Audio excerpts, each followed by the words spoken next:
무리를 다시 불러 이르시되 너희는 다 내 말을 듣고 깨달으라. 무엇이든지 밖에서 사람에게로 들어가는 것은 능히 사람을 더럽게 하지 못하되 사람 안에서 나오는 것이 사람을 더럽게 하는 것이니라 하시고 무리를 떠나 집으로 들어가시니 제자들이 그 비유를 묻자온대 예수께서 이르시되 너희도 이렇게 깨달음이 없느냐? 무엇이든지 밖에서 들어가는 것이 능히 사람을 더럽게 하지 못함을 알지 못하느냐? 이는 마음으로 들어가지 아니하고 배로 들어가 뒤로 나감이라. 이러므로 모든 음식물을 깨끗하다 하시니라. 또 이르시되 사람에게서 나오는 그것이 사람을 더럽게 하느니라. 속에서 곧 사람의 마음에서 나오는 것은 악한 생각, 곧 음란과 도둑질과 살인과 간음과 탐욕과 악독과 속임과 음탕과 질투와 비방과 교만과 우매함이니 이 모든 악한 것이 다 속에서 나와서 사람을 더럽게 하느니라. 우리가 지금 마가복음을 묵상을 하고 있습니다. 이 마가복음에서는 예수님 그리고 하느님 나라의 복음에 대한 이 말씀들, 진리가 한 번씩 감춰지는, 잘 깨달아지지 않는 그런 모습들이 종종 나타나는 경우가 있어요. 그 경우는 예수님이 자신을 숨기시는 경우도 있고, 사람들 앞에서 또 예수님은 말씀하셨는데 듣는 자들이, 이제 같이 특히 다니는 제자들이 예수님이 어떤 분인지 무슨 말씀하시는지 잘 깨닫지 못하는 경우, 이렇게 둘로 나뉘어지는 모습을 마가복음에서는 계속 보게 돼요. 오늘 말씀도 마찬가지예요. 예수님의 진리가 선포됐지만 그것을 듣는 사람들이 깨닫지를 못하는, 오늘 이 7장 14절 이전의 말씀에서 이제 예수님이 하신 말씀들, 또 그러고 바리새인이나 서기관들로부터 공격을 당하는, 율법과 다르다고 해서, 전통과 다르다고 해서 공격을 당하는 그런 모습들을 딱 겪고 나서 14절 말씀이 시작이 돼요. 오늘 시작이 이렇게 됩니다. 무리를 다시 불러서 말씀하신다, 이렇게 시작해요. 그리고 다 내 말을 깨달으라, 이렇게 말씀하세요. 이것은 예수님이 많은 사람에게 정말 이것만큼은 꼭 알아야 된다, 아주 중요하다라는 거죠. 다시 불러서 말씀하셨다라는 것은 정말 중요한 거예요. 강조하는 거예요. 그렇게 말씀하신 것이 오늘 15절 16절 말씀이에요. 사람에게로 들어가는 것이 아니라 사람 안에서 나오는 것이 사람을 더럽게 한다, 이 말씀을 다시 불러다 놓고, 무리를 다시 불러다 놓고 하신 말씀이 이 말씀이에요. 사람 안에서 나오는 것이 사람을 더럽게 한다. 우리가 듣기에는 이게 뭐 그렇게 중요하신가? 다시 불러다가 얘기할 만큼, 강조할 만큼 그렇게 어려운 말씀이 아닌 것 같은데, 그런데 이 당시 유대인들에게는요 정말 엄청난 말씀이에요. 이 말씀은. 왜냐하면 이 구약의 율법을 가지고 지금 살아가는, 예수님 때 신약이지만 그 율법을 그대로 살아가는 이 이스라엘 백성들 입장에서 보면 정결법이라는 게 있어요. 어제 앞서 말씀드린 말씀에서도 예수님과 제자들이 공격받은 원인도 그 정결법에 의해서, 전통에 의해서 공격을 받은 거거든요. 무엇이 먹을 수 있는 정결한 음식이고 무엇은 먹으면 안 되는 부정한 음식이고, 이런 것들이 딱 율법에 나눠져 있거든요. 그리고 거기에서 부가적으로 나온 음식을 먹을 때는 손을 꼭 씻어야 되고 여러 가지 조항들이 있단 말이에요. 이 세세한 부정함과 정결함에 대한 규정들이 너무 많은데 왜 그럽니까? 깨끗하게 정결하려고 그런 율법들을 전통들을 정해놨는데 예수님이 오늘 뭐라고 말씀하신 거예요? 더러워지는 핵심 요인은 들어가는 거, 만지는 거, 거기에 있는 게 아니다라고 완전히 뒤집는 말씀이에요. 율법을 뒤집는 말씀. 그것이 아니고 너희 속에 있는, 우리 사람 속에 도사리고 있는 죄성이 우리를 더럽게 한다, 이것을 오늘 말씀을 하신 거예요. 어떻게 보면 지금 우리 입장에서는 아주 전곡을 찌르는 좋은 말씀이다, 그 정도인데 당시의 유대인들에게는 깜짝 놀랄 말씀이고, 오늘 이 핵심은 뭐냐? 마음을 다스리지 못하면 선함도 경건함도 이룰 수 없다, 이것을 가르치시는, 한 번 더 강조하시는 말씀입니다. 그런데 이 마가복음을 또 쭉 읽다 보면 어떤 것이 있냐면, 마태복음도 마찬가지고 마가복음은 꼭 말씀하실 때 둘로 나뉘시는 경향이 있어요. 무리, 제자, 이렇게 둘로 나눠서 얘기하시는 경우가 있어요. 그것도 우리가 한번 구분을 해볼 필요가 있어요. 무리는 뭐냐면 예수님이 베푸시는 이런 이적들을 보면서 나도 그 이적 가운데 뭔가 얻을 것이 있겠다, 예수님 따라다녀 봐야지. 오병이어의 이적도 보고 깜짝 놀랐고 여러 이적들을 봤어요. 병든 사람이 고쳐지는 거. 그러니까 그 혜택을 보려고 따라다니는 사람을 예수님은 무리라고 말씀을 하셨어요. 그럼 제자는 반면 뭐냐? 어떤 사람이냐? 예수님과 같이 동행을 해요. 똑같아요. 여기까지는 무리와 똑같습니다. 예수님과 같이 동행을 합니다. 그리고 제자들이 다른 점은, 무리와 다른 점은 예수님처럼 살아가려고 결단한 사람들을 제자라고 불러요. 예수님처럼 살아가려고 결단한 사람.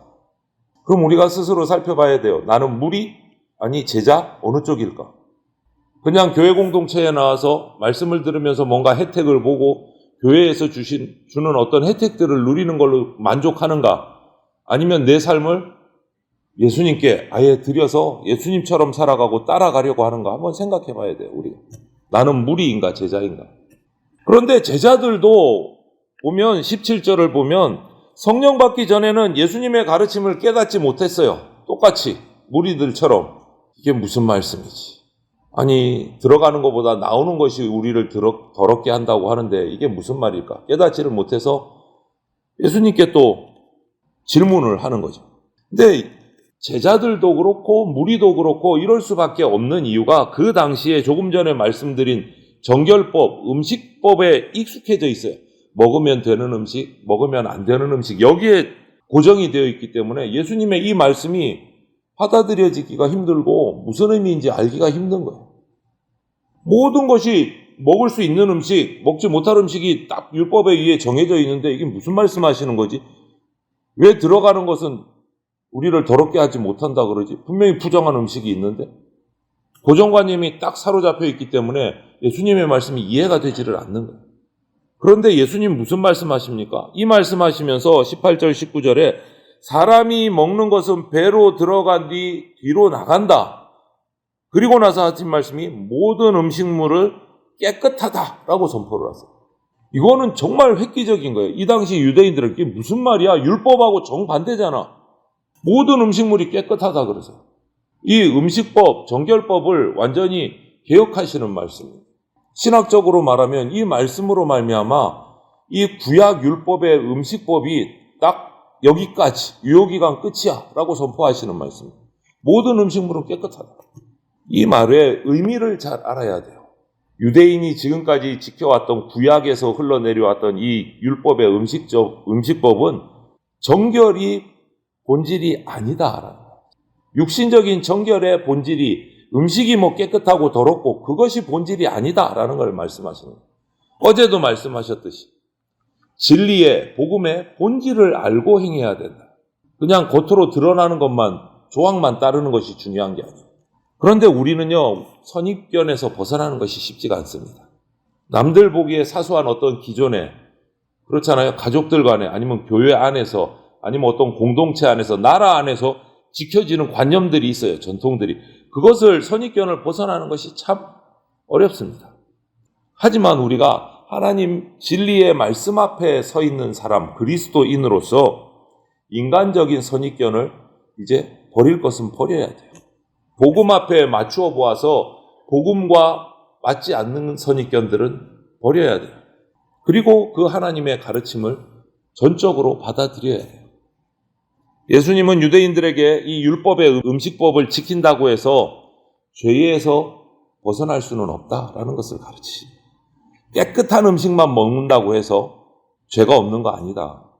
율법에 정한 부정한 음식을 먹는다고 해서 또 부정해지는 것도 아니다. 몸이. 그것을 얘기하시는 거예요. 사람을 더럽게 하는 것은 그럼 어디에 있느냐? 우리 마음속에 있는 죄다라고 말씀하시죠. 그러면서 오늘 항목을 쭉 말씀하세요. 여러 가지 죄악을 열거하시는데 전부 다 이 모든 죄악들이 다 어디서 나오는 겁니까?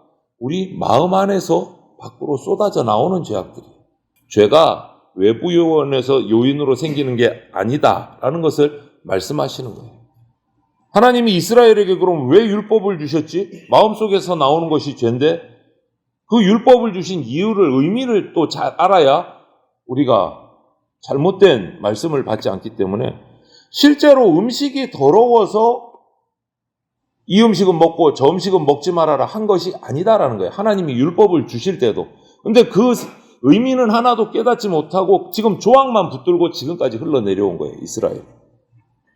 정한 음식, 부정한 음식을 구분한 이유는, 그 의미는 하나님께서 이스라엘을 데리고 가나안 땅에 들어가서 그 땅을 차지하는 동안 율법을 통해서 그 가나안의 이방의 악한 문화들, 우상 종교들로부터 구별되게 하시려고, 음식 자체에 죄의 근원이 있는 것이 아니라 그 우상에게 드려진 음식이나 이런 것들을 끊으시려고 율법에 그 조항을 말씀하신 거예요. 우상들을 섬긴 음식 먹지 말아라. 왜? 그 음식이 더러워서가 아니고 우상에게 드려졌던 그 영적인 더러운 음식을 먹지 말아라. 이 의미를 알라고 율법을 정하신 건데, 그거는 싹 지금 사라지고 신약에 와서는 그냥 그 음식은 더러운 음식, 뭐 때문에 더러운지도 몰라요. 그냥 더러운 음식이니까 먹으면 안 돼. 율법에 먹지 말라고 했으니.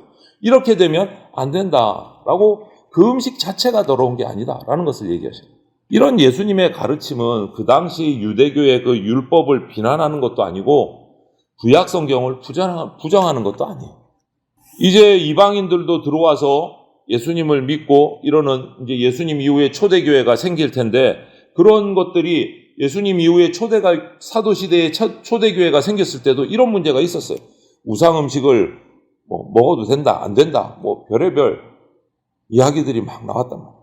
무엇보다 중요한 것은 우리 마음을 참된 경건함으로 만들어 가야 된다. 마음에서 나오는 악한 행동, 생각, 우리가 그것 때문에 더럽혀진다. 이것을 얘기하시고, 아무리 겉사람을 우리가 정말 단장하고 종교적인 어떤 형식을 갖추고 이렇게 해도 하나님 앞에서는요, 우리 속에 정결하지 못한 속사람이 있다면 그거 숨길 수 없습니다. 그 얘기하시는 거예요. 이런 말씀들이 그 당시 사람들의 말씀해 드린 것처럼 정말 깜짝 놀랄 일이고 받을 수 없을 만큼 개혁적인 말씀인데, 우리에게도 그런 말씀이 다가올 수 있습니다. 성경을 읽고 듣고 하다 보면 정말 급진적이고 이게 뭐지? 정말 처음 듣는 얘기 같아. 이런 말씀이 있을지라도, 나에게 정말 날카로운 칼 같은 말씀이 올지라도 그것을 무시하거나 무디게 해서는 안 돼요. 예리한 말씀의 검 그대로 받아들여서 내 무지했던 것, 내 탐욕했던 것들을 끊어내야 돼요. 말씀 그대로 받아들여요. 예수님은 인간적인 고정관념, 전통을 깨뜨리라고 지금도 우리에게 말씀을 통해서 가르치고 계십니다. 대표적인 거 하나, 우리나라에서의 신앙적인 기독교의 전통을 들자면, 한국교회는 전통적으로 예수님 믿으면 뭐 하지 말라 그럽니까? 술 마시지 말고 담배 피우지 말아라. 이거 대표적인 거잖아요. 여러 가지가 있지만 나쁜 거 아니에요. 지키는 게 좋습니다. 그런데 그 의미를 알아야 된다. 왜 하필이면 한국교회는 술, 담배 하지 말라고 했을까? 지금도 외국에, 미국이나 기독교회를 가면 예배 마치고 나서 점심 식사하면서 포도주를 마셔요. 그럼 이게 뭐야? 이렇게 되는 거예요. 이게 뭐야? 왜 한국교회만 술, 담배 하지 말라 그래? 그것을 통해서 우리 속에 있는 죄악이 드러나기 때문에, 우리 속에 있는 것들이 막 절제함 없이 터져 나오기 때문에 안 하는 게 좋겠다. 우리나라의 초기 선교사들이 들어왔을 때 우리나라 사람들의 생활의 습관들을 보면서 처음에 들어왔을 때는 술, 담배를 금하지 않았습니다. 금주령은요, 우리나라 교회만 있는 거예요. 왜 그랬을까? 우리나라 사람들의 삶을 보니까 한 번 술이 들어가고 담배를 피우니까 사람들이 돌변을 하는 거예요. 그냥 한 잔 마시는 정도가 아니고 완전히 술에 빠질 때까지 마시고 엉망이 돼버리니까 안 되겠다, 이거는. 예수님 믿는 사람으로서 이런 모습은 정말 본이 되지 않는다. 그래서 선교사들이 술과 담배를 끊기 시작한 거예요. 그 전통이 지금까지 흘러나오는 거예요. 근데 그거 하나도 모르고 교회 다니려면 술, 담배 하면 안 돼. 술, 담배 하면 교회는 아니야. 이래버리면 중간에 의미가 싹 사라지는 거예요. 안 하는 게 나쁜 거나 좋은 거지만 의미를 알고 해야 된다. 그런데 그거 빼고 누구누구 새 식구 오면 이제부터 다음 주부터는 교회 나오시니까 술, 담배 하시면 안 돼요. 이렇게 말하시는 아주 철저한 분들이 혹가다 계세요. 틀린 말은 아닌데 의미를 알고 말씀해야 돼요. 그것 때문에 시험 받아서 신앙생활 못하는 경우들이 있어요. 새 식구들이 나왔다가 영혼을 놓치는 거예요. 이것이 그 율법이나 전통을 잘못 해석하고 잘못 받아들였을 때 이런 일들이 나타날 수 있다. 그 얘기를 오늘 음식을 통해서 하시는 거예요. 여러분, 우리가 이런 모습이 나타난 것, 결국 신앙의 본질을 제대로 깨닫지 못해서 이런 일들이 나타납니다. 부정한 음식을 먹는 거 잘못됐죠. 율법을 지켜야죠. 술, 담배를 안 하는 것이 좋습니다. 하지만 그 의미를 알고 그것을 내가 받아들이고 그 뜻을, 본질을 알고 행해야 된다. 본질을 알고 행해야 된다. 전통이나 규례의 그 조항에 묶일 것이 아니라 우리가 집중할 것은 왜 그 신앙적인 전통이 있는지, 왜 그런 진리의 말씀의 규례가 있는지, 진리의 본질에 우리가 집중해서 말씀을 알고 깨닫고 진짜 의미를 따라 살아가는 그러한 저와 여러분들이 되셔서 오늘 하루도 한 걸음 더 하나님의 말씀에 가까이 들어갈 수 있는 그러한 저와 여러분들이 다 되시기를 축원합니다. 아멘.